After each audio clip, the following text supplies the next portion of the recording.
Hello everyone, Assalamu alaikum. I hope you are doing great. Alhamdulillah, I'm also fine. Thank you so much for giving me these opportunities to say something here. Now I would like to talk about my childhood.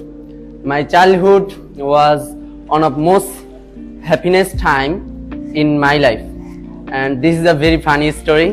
And I was born in Madaripur. This is a very peaceful place and river, green fields, etc.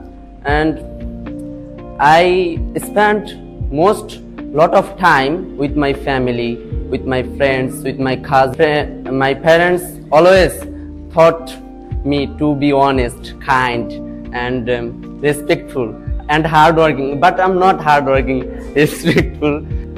First of all, we learned recite Holy Quran.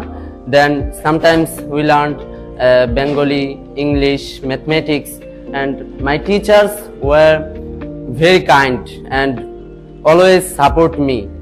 I believe childhood is the foundation of our future.